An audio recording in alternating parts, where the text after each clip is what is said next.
financial argument. Follow us on YouTube.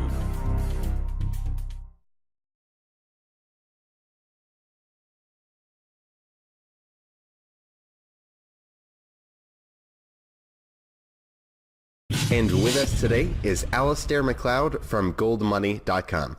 ALASDAIR, thank you so much for joining us today. It's lovely. My pleasure. Thank you, Elijah. All right. Well, you recently wrote an article where you talk about the importance of randomness. And one of the things you talked about in the article is that central banks right now are kind of not enabling the randomness that we should be seeing in a free market. You say that central banks are manipulating money, and this is intended to force everyone to act in the same way at the same time. So can you expand on this, and how does this end up being negative for the overall economy?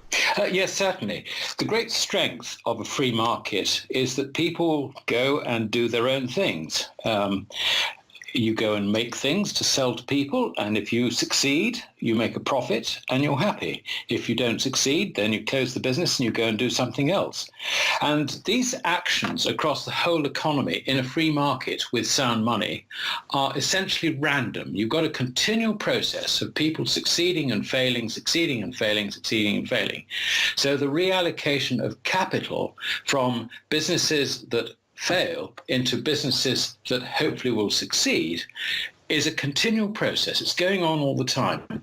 But when you get a central bank manipulating the purchasing power of money, then the express purpose of that is to get people to move in the same direction at the same time, so that typically you will find that people expand their production at the same time.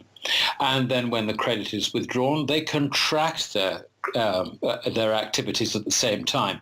And this is why business cycles aren't business cycles per se. They're actually credit cycles. They're the result of credit cycles. And if we had an economy which was sound money, free from central bank interference, we would have an economy which doesn't have these cycles. And the cycles obviously are reflected in markets as a whole. So a sound money economy is very, very different from what financial markets are used to today. Now, you talk about in your article that basically ETFs have made the markets appear almost risk-free. How does that work? Well, there's been a sort of, I mentioned a business cycle which is driven by a credit cycle of credit. But on top of that, there are other investment cycles which basically exist as a result of unsound money. And these tend to be longer cycles. The first cycle, which I mentioned in that article, was from the post-war recession, which was 1921. You had a gathering economy, both in America and elsewhere. You had the Roaring Twenties. And then after that, we had the collapse into the 30s, the Wall Street crash, and then the 30s depression. After the Second World War, we had really an investment cycle because in the 1950s, people began gradually to think, well, wait a minute, the better returns in the long term, even though there is greater risk, could well be in equities. So you had the cult of the equity beginning. And the cult of the equities survived various disruptions. We had the late 60s, there was a bear market.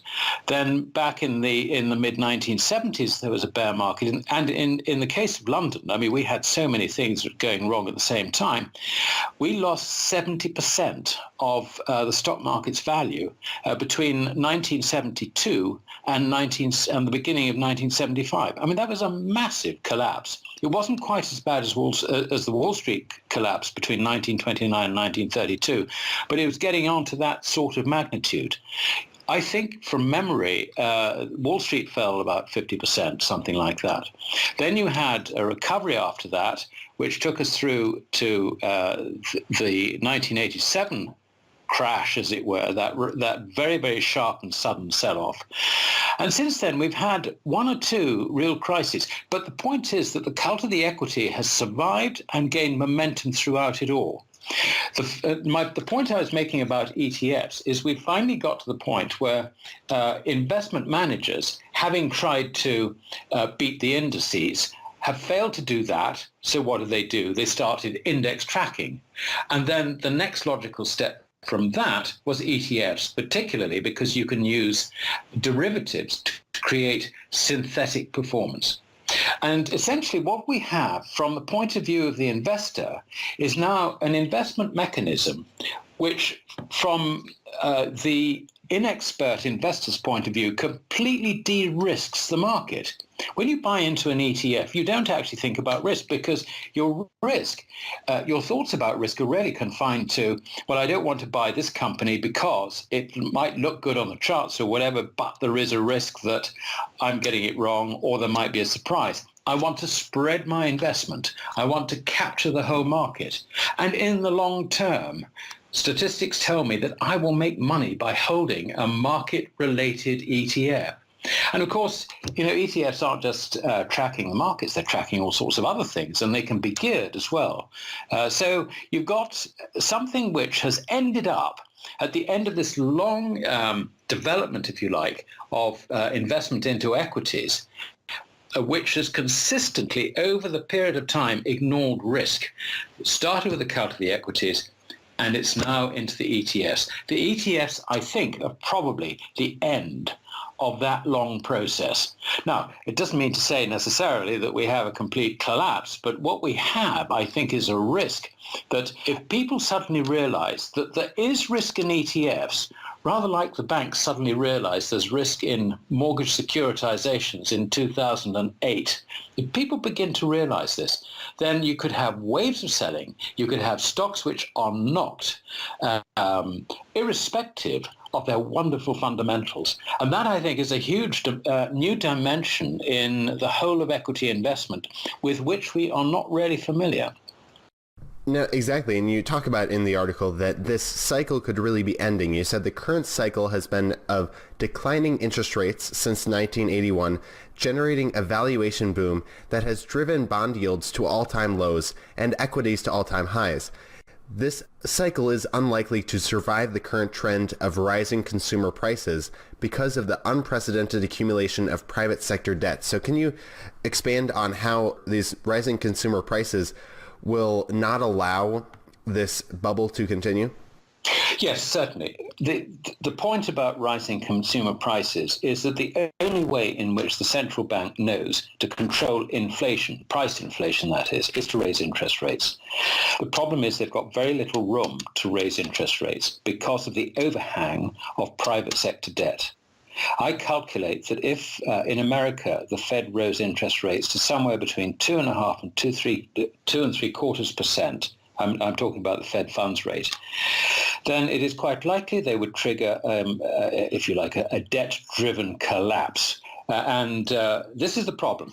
And every credit cycle that we see, interest rates are raised to try and control inflation, price inflation, and they're raised to the point where you end up with a credit crisis.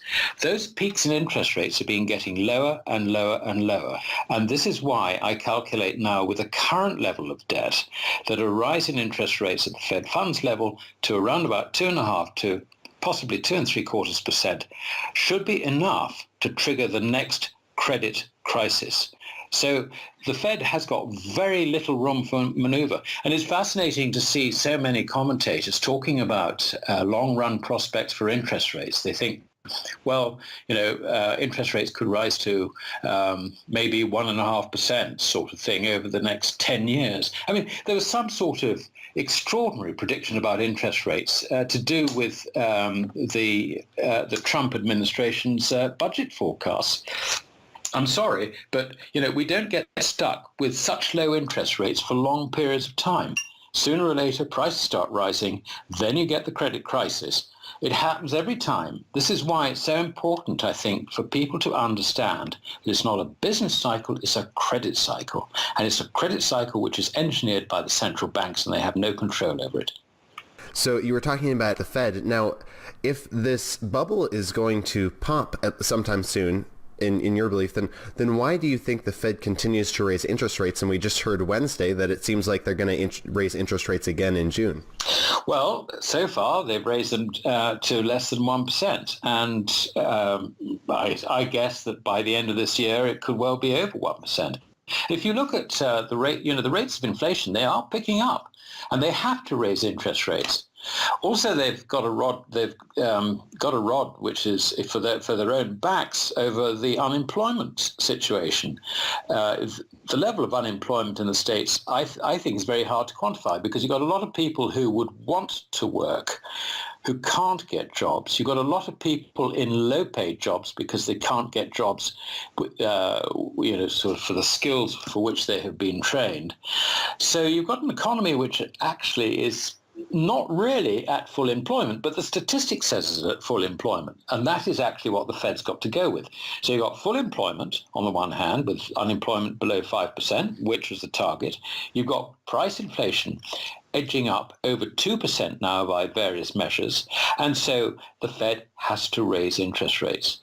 Their problem is that the statistics coming through seem to have contrary indications. Some statistics say things are sort of all right. Others say, oh, my goodness me, it looks like there's a bit of a collapse in, I don't know, inventories this week or something else next week. And you've got the retail sector in real trouble. And, lots of companies look like they're heading towards Chapter 11, Chapter 12. And so you've got all these cross currents. And if you're sitting in the Fed trying to sort of plan things, it's actually very difficult to get a handle on where the economy actually is and where it is actually going. So you can see that they're very reticent. They want to raise interest rates because they've got an inflation problem, and they've got full employment on official statistics. But from there, where do you go? Do you raise interest rates? Do you collapse the economy? Do you risk doing that? They're very sensitive to the fact that there is this debt trap. The private sector has got too much debt. If they raise interest rates too much, too quickly, then they're likely to topple the whole thing over. They know that in the Fed. And I think that outside the Fed, I don't know, I can't see anyone else actually quantifying what level the interest rates will go to before we have a crisis. My calculation, as I said before, is 2.5 to 2.75%. Now, this isn't just a problem in the U.S., right? It's a problem around the entire world. We just saw Moody downgrade China's debt rating from AA3 to AA3 to A1, and Moody says the downgrade was because they see lower potential economic growth than the government's policy targets, and also Moody is concerned about the trend towards higher leverage. China's total debt is nearly about 260% of GDP. So isn't this over this problem of too much debt and over leveraging a global issue, not just in the United States? It is a global issue, but I don't think you look to China for the problem. You need to look to Europe for the problem. Europe is in a huge, huge mess. At the moment, we've got the very, very sad case of Greece, yet again going for its fourth bailout, trying to agree terms, which basically means that the government survived, but the people get screwed. You've got Italy coming up in the lift quite rapidly. It won't be very long before we've got people like Portugal and Spain and all the rest of it. Europe is really where the big mess is. Now, the reason that I'm less worried about China than I am about Europe is partly the European story. But when I look at China, China is a controlled economy. It is effectively run by, if you like, a mercantilist junta. The President Xi and the Communist Party there basically run the economy in the way they see fit. It is a command economy. Everybody obeys it. They know that the long-term interest of the people is that they get it right. That is what worries them. It's not democracy, and it's a very, very different situation from the one which we're familiar with in the West. People keep on saying that there's the potential for a banking crisis. I say no. And the reason I say no is because the Chinese government owns the banks. There are some banks which are outside the ownership. I think that what would happen in a crisis is that the Chinese government would let those go to the war. What China is actually doing at the moment is something which isn't captured in the S&P numbers, and that is that China is trying to reduce, if you like, the bubbles, the debt-driven bubbles in the private sector. And the principal ones at the moment has been the punting in commodities in the wealth management products sector. Wealth management products basically regard them, if you like, as investment trusts, mutual funds of one sort or another. And basically what the wealth management products have been doing is they've been front-running the government's purchases of commodities.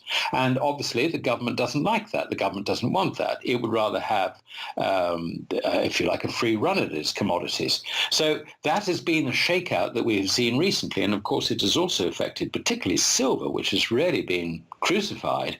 There's an extra element to it, because the rumor is that Noble, the commodity traders based in Hong Kong, have been liquidating their silver positions because it's about the only thing that they can liquidate from a relatively illiquid portfolio of base metals.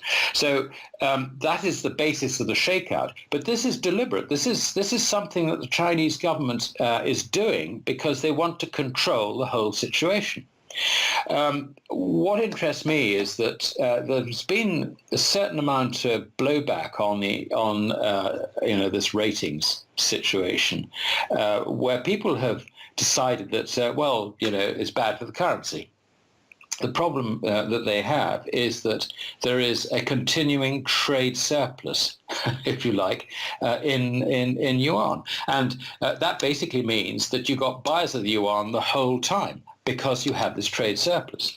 So I don't really see the problem there. What I do see is I see a problem in Europe, and that is actually where we ought to look, and particularly look at those target 2 balances. And these are the imbalances that reflect capital flight out of the weaker nations into the stronger nations. So you've got Italy, Spain, and all those weaker countries. The people within the banking system have been withdrawing their funds from the banks in those countries and moving them into the banks, principally of Germany, Luxembourg, the Netherlands, and also Finland. So to my mind, that is where the next crisis is. And I have to say that I think that the Brexit situation, which the negotiations will basically commence shortly after the general election in this country, in Britain. And I think at that stage we'll begin to see that actually the situation for the EU is not that good. All right. Well, ALASDAIR MACLEOD, thank you so much for joining us today. Before we let you go, did you want to share with the viewers any last thoughts you had and where they can find you online? Well, you can find me online at goldmoney.com, and if you click on the wealth section, then all my research is under there. And I write a weekly insight column, and also I write a weekly market report. And the insight column comes out on Thursdays, which is the day of this recording, and the market report on the Fridays. And of